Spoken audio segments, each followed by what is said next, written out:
Hello, good morning students. बेटा 11th class में हमारे पास चैप्टर 9th चल रहा है सीक्वेंसेस एंड सीरीज। इसके बेसिक कॉन्सेप्ट्स आपको बताए गए थे। कल मैथ से रिलेटेड क्वेश्चंस भी बेटा आपको लास्ट वीडियो में करवाए गए। अब हम एक्सरसाइज 9.2 में चलते हैं। ये एक्सरसाइज बेटा आपकी 10th क्लास में पढ़ी हुई है। इसके बेसिक रिजल्ट्स बताते हैं। इसमें जो आपके पास टॉपिक आता है वो आता है बेटा एपी का। एपी की फुल फॉर्म होती है बेटा अर्थमेटिक प्रोग्रेशन।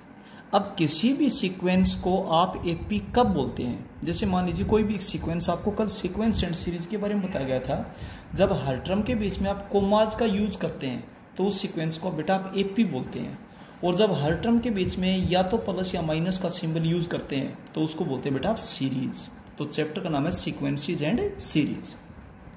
तो कोई भी सीक्वेंस एपी कब बनती है? सुनिए, किसी भी नेक्स्ट टर्म में से उससे जस्ट पीछे वाली टर्म को अगर आप सब्ट्रैक्ट करेंगे और हर जगह डिफरेंस सेम आ जाए। सेकंड टर्म में से फर्स्ट टर्म को सब्ट्रैक्ट करें, थर्ड में से सेकंड टर्म को सब्ट्रैक्ट करें, फोर्थ में से थर्ड टर्म को सब्ट्रैक्ट करें, फिफ्थ टर्म में से फोर्थ को सब्ट्रैक्ट करें एंड सो ऑन।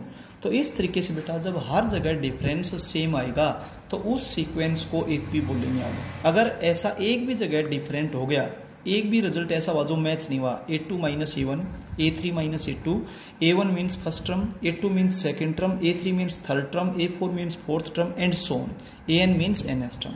तो बेटा किसी भी टर्म से जस्ट पिछली टर्म को अगर आप सब्ट्रैक्ट करेंगे और ऐसा हर जगह डिफरेंस सेम आएगा तो उसको बोलते हैं कॉमन डिफरेंस। हर जगह बेटा अगर कॉमन डिफरेंस सेम होता है तो वो सीक्वेंस एपी है, और अगर ऐसा नहीं है तो इसका मतलब वो सीक्वेंस एपी नहीं है। अब एपी में बेटा nth टर्म को आप जनरल टर्म बोलते हैं। nth टर्म निकालने का फॉर्मूला होता है a plus n minus 1 into D. ठीक है, जहां पर a फर्स्ट टर्म को रिप्रेजेंट करता है और d कॉमन डिफरेंस को रिप्रेजेंट करता है। n means nth term. Clear है? अब बेटा आपको फर्स्ट टर्म और कॉमन डिफरेंस अगर मालूम है और आपसे ये कहा जाए कि एपी परफॉर्म कीजिए, तो एपी बनाने का बेटा रूल होता है a plus d, a plus 2d, a plus 3d, a plus 4d and so. और nth टर्म होती है a plus n minus 1 into D. अब इस एपी में देखिए, ये फर्स्ट टर्म है a प्लस 0d, ये सेकेंड टर्म है a प्लस 1d, ये थर्ड टर्म है a प्लस 2d, ये फोर्थ टर्म है a प्लस 3d, यानी कि d एक कम होती जा रही है। तो nth टर्म में a plus n minus into D होगी। क्लियर है? अच्छा, अब बेटा आप किसी भी नेक्स्ट टर्म से पिछली टर्म को सेपरेट करें। इसमें से ये सेपरेट करेंगे तो डी, इसमें से ये सेपरेट करेंगे तो भी डी, इसमें से ये सेपरेट करेंगे तो भी डी। हर जगह डिफरेंस सेम है, इसलिए ये सीक्वेंस एपी है। अब एपी के कुछ एक रिजल्ट्स हैं बेटा। ये तो थी nth term from the starting. अगर nth term from the end पूछी जाए और मान लीजिए टोटल m टर्म्स हैं, if an AP having m terms, total m terms हैं, तो nth term from the end अगर आपसे पूछा जाए तो बेटा इसका फॉर्मूला होता है a m minus n plus 1th term.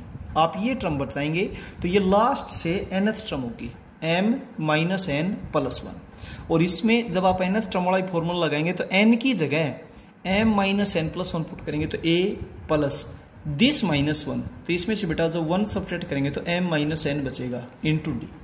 तो ये तो थी लास्ट से nth टर्म और ये है शुरू से nth टर्म। इसमें टोटल m टर्म्स हैं, तो टोटल टर्म्स कितनी है वो m की जगह आ जाएगा और लास्ट से 5वीं, 6ठी, 7वीं, 8वीं कौन सी टर्म पूछी आ जाएगा। अब बेटा एपी की कुछ एक प्रॉपर्टीज होती है जो कि आपने 10th में नहीं पढ़ी, हालांकि ये टॉपिक आपके 10th में आया हुआ है।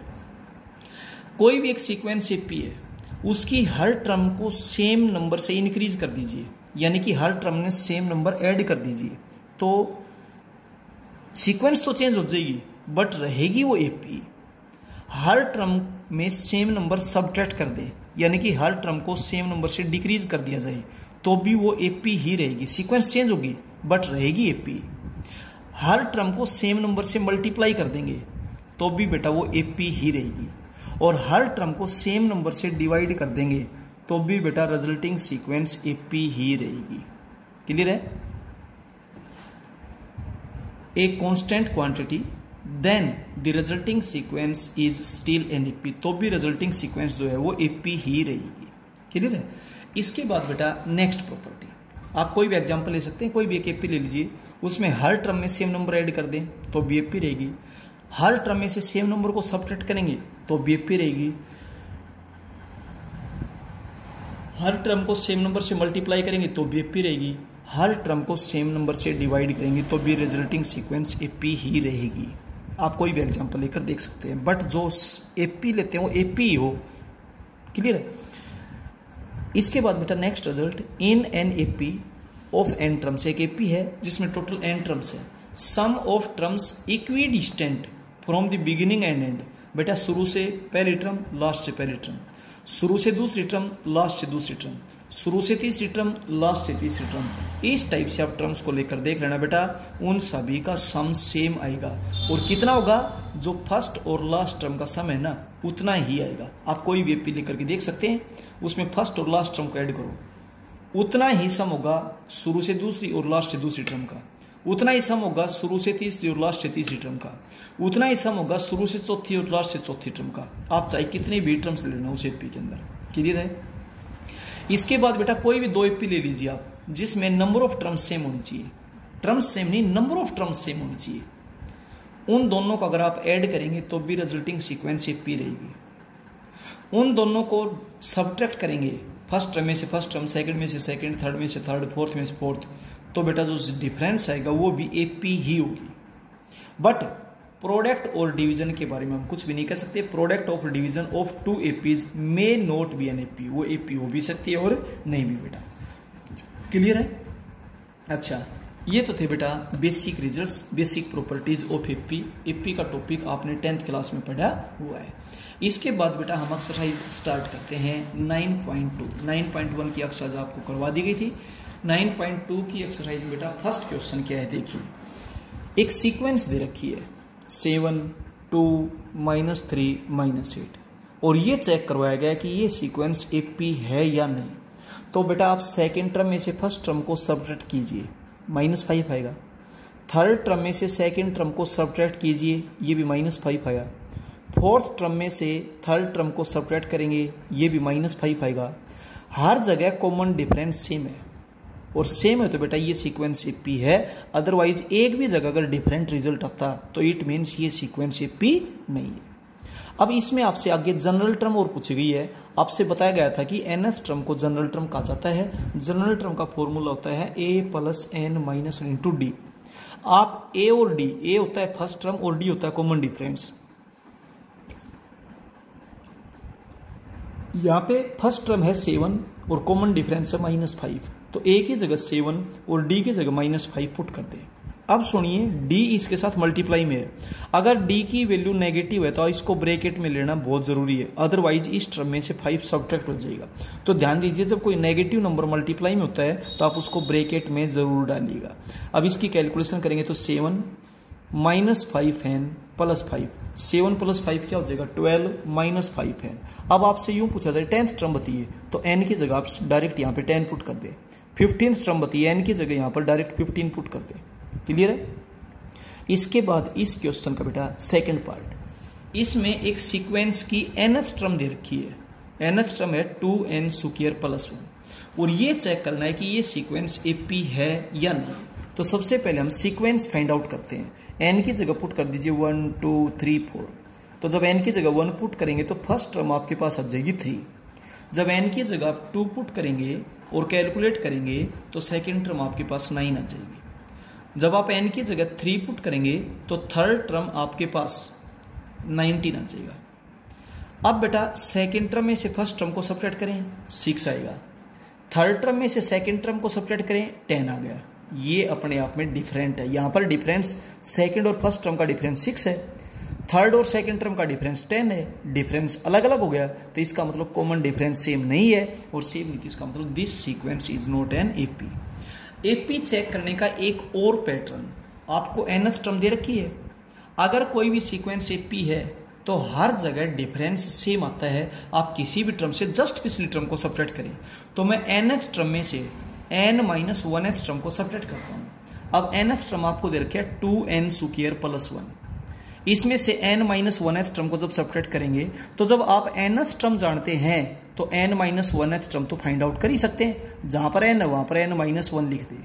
2 × n - 1 का होल स्क्वायर + 1, बिल्कुल सेम यही लिखा है, बस जहां पर n है वहां पर n - 1 लिखा गया है। अब आप इसकी कैलकुलेशन करेंगे तो as it is a minus b का होल स्क्वायर होता है a square plus b square minus 2ab, उसको फिर 2 से मल्टीप्लाई करें 2n square plus 2 minus 4n हो जाएगा प्लस 1। जब आप कैलकुलेट करेंगे 2n square plus 1 minus 2n square plus 4n, ये माइनस का हो जाएगा 3, 2n स्क्वायर कैंसिल हो गया, 4n माइनस 2, ये n पे डिपेंड करता है। इट मीन्स एक तो सेकंड में से फर्स्ट टर्म सब्ट्रैक्ट करें, एक थर्ड में से सेकंड करें, एक फोर्थ में से थर्ड करें, तो ये तो n पे डिपेंड करता है, ये n पे डिपेंड नहीं करना चाहिए। तो अगर बेटा ये n पे डिपेंड करता है तो इट मीन्स हर जगह डिफरेंस सेम नहीं आएगा, और सेम नहीं आएगा तो ये p नहीं है। और अगर यहाँ पर n नहीं होता, केवल एक कांस्टेंट क्वांटिटी होती, तो ये सीक्वेंस p है। इट मीन्स अब ये सीक्वेंस p नहीं है, क्योंकि ये n पे डिपेंड करता है। n पे डिपेंड नहीं करना चाहिए डिफरेंस तो हम कहीं से भी फाइंड आउट कर सकते हैं। 10th टर्म में से 9th टर्म सब्ट्रैक्ट करें, चाहे सेकंड में से फर्स्ट सब्ट्रैक्ट करें, उसमें n का कोई रोल ही नहीं होना चाहिए, और ये यहाँ पर n का रोल है। इट मीन्स ये सीक्वेंस AP नहीं है, तो इसको AP चेक करने का ये बेटा अल्टरनेट मेथड है। इसके बाद हम चलते हैं क्वेश्चन नंबर 2 में। सेकंड क्वेश्चन में आपसे AP दी हुई है, the given AP is -1, 1/4, 3/2 and so on. इस AP में आपके पास फर्स्ट टर्म है -1, और कॉमन डिफरेंस को हम डी से रिप्रेजेंट करते हैं। कॉमन डिफरेंस का फॉर्मूला होता है सेकंड टर्म माइनस, AP तो है ही, चेक नहीं करनी आपने, AP ऑलरेडी गिवन है। तो सेकंड टर्म में से फर्स्ट टर्म को जब आप सब्ट्रैक्ट करेंगे तो ये प्लस हो जाएगा, एलसीएम 4 आ जाएगा, 1 + 4 5/4 हो जाएगा। इसने आपसे आगे की 4 टर्म्स पूछी है, तो 3 टर्म्स दे रखे हैं, first second third, fourth fifth six seventh term आपने बतानी है। तो सबसे पहले आप जनरल टर्म बताइए, a + n - 1 × d। अब फोर्थ टर्म बताएंगे तो n की जगह 4 पुट कर दी इसमें, यहाँ ध्यान रहना चाहिए आपका, a + 4 - 1 3d हो जाएगा। फिफ्थ टर्म में a + 4d हो जाएगा। सिक्स्थ टर्म में a + 5d हो जाएगा। सेवंथ टर्म में a + 6d हो जाएगा। a और d की वैल्यूज आपके पास अवेलेबल है, ये वैल्यूज पुट कीजिए। कैलकुलेशन बेटा गलती नहीं होनी चाहिए। ये आपके पास 4 टर्म्स आ जाएंगी, फोर्थ फिफ्थ सिक्स्थ और सेवंथ। इसका सेकंड पार्ट बिल्कुल सेम एज इट इज है। आपसे AP क्या दी हुई है, the given AP is x + y, x - y, x - 3y। AP है, क्लियर गिवन है। फर्स्ट टर्म आपके पास है x + y, common difference second term minus first term, second term x - y minus first term x + y। जब bracket solve करेंगे तो x cancel हो जाएगा, -2y। nth term होती है a + n - 1 × d। आपने थर्ड टर्म तो ऑलरेडी है, फोर्थ फिफ्थ सिक्स्थ और सेवंथ टर्म बतानी है। फोर्थ टर्म का फॉर्मूला होगा a + 3d, फिफ्थ टर्म का फॉर्मूला होगा a + 4d, सिक्स्थ टर्म का फॉर्मूला होगा a + 5d, और सेवंथ टर्म का फॉर्मूला होगा a + 6d। a और d की वैल्यूज आपके पास अवेलेबल है, आप हर जगह a और d की वैल्यू पुट करें और बेटा कैलकुलेशन करें। x + y - 6y - 5y हो जाएगा, x + y - 8y - 7y हो जाएगा, x + y - 10y है, प्लस y है तो x - 9y हो जाएगा, x + y - 12y, x - 11y हो जाएगा। क्लियर है। अब चलते हैं क्वेश्चन नंबर 3 में। देखिए क्वेश्चन नंबर 3 में फर्स्ट पार्ट, एक AP दे रखी है आपसे, द गिवन AP इज √2, √8, √18, √32। आपको 8% क्लियर नहीं होगा। √2, 8 को 4 × 2 लिखें, 4 रूट से बाहर निकल के 2 बन जाएगा, 2 √2। इसको 9 × 2 लिखें, 9 रूट से बाहर निकल कर 3 बन जाएगा, √2 एज इट इज। इसको 16 × 2 लिखें, 16 रूट से बाहर निकल कर 4 बन जाएगा, √2। अब क्लियर दिखाई दे रहा है ये AP है, जहां पर फर्स्ट टर्म तो आपके पास है √2, और कॉमन डिफरेंस सेकंड टर्म में से फर्स्ट टर्म सब्ट्रैक्ट करेंगे तो √2, थर्ड में सेकंड सब्ट्रैक्ट करेंगे तो भी √2, फोर्थ में थर्ड को सब्ट्रैक्ट करेंगे तो भी √2। आप इसमें सबसे पहले जनरल टर्म बताइए। nth टर्म का फॉर्मूला होता है a + n - 1 × d। आपसे 15th टर्म पूछी गई है। 15th टर्म n की जगह 15 पुट करें, a + 15 - 1 14d। a और d की वैल्यूज आप पुट कर दीजिए। a आपके पास है √2, d आपके पास √2, 1 √2 + 14 √2 हो जाएगा 15 √2। 15 बाहर 15 है, रूट में ले जाएंगे तो 15 का स्क्वायर 225 हो जाएगा, √2 एज इट इज, और ये आपके पास हो जाएगा √450। सेकेंड पार्ट में आपसे AP दे रखी है x + b, x + 3b, x + 5b and so on. First term आपके पास है x प्लस बी, हम फर्स्ट टर्म को a से रिप्रेजेंट करते हैं, कॉमन डिफरेंस को d से रिप्रेजेंट करते हैं। कॉमन डिफरेंस होगा second term minus first term, तो 2b आएगा। थर्ड में से सेकेंड सब्ट्रैक्ट करेंगे तो भी 2b आएगा। इसमें आप जनरल टर्म बताएंगे तो होती है a plus n minus one into d. A की वैल्यू आपके पास x plus b plus n minus one into d, d की वैल्यू है 2b। अब ये पॉजिटिव है तो आप ओपन भी रख सकते हो, अगर नेगेटिव होती है तो इसको ब्रैकेट में डालते हैं। x plus b plus 2nb minus 2b plus b minus 2b minus b रहेगा, ये टर्म्स एज इट इज है x। इन दोनों में से मैं b को कॉमन ले लेता हूँ, 2n माइनस 1। अब इसमें अगर आपसे कोई भी टर्म पूछी जाए first second third fourth fifth six seventh जो भी है, तो बेटा आप n की जगह पुट कर देंगे। इसके बाद चलते हैं थर्ड पार्ट में। थर्ड पार्ट में एक एपी दे रखी है n minus 1, n minus 2, n minus 3 and so. First term तो आपके पास है n माइनस 1। कॉमन डिफरेंस का फॉर्मूला होता है second term minus first term. इसमें जब आप ये सब्ट्रैक्ट करेंगे तो माइनस 1 आएगा, थर्ड में से सेकंड सब्ट्रैक्ट करेंगे तो भी माइनस 1 आएगा एंड सो। अब आपसे mth टर्म पूछी गई है, तो जब आप nth टर्म का फॉर्मूला जानते हो तो जहां पर n है वहां पर m हो जाएगा, तो इसका फॉर्मूला होगा a plus m minus 1 into d. a की वैल्यू आपके पास क्या है n माइनस 1, d की वैल्यू क्या है माइनस 1। अब ये नेगेटिव है मल्टीप्लाई में, तो इसलिए इसको ब्रैकेट में रखना जरूरी है।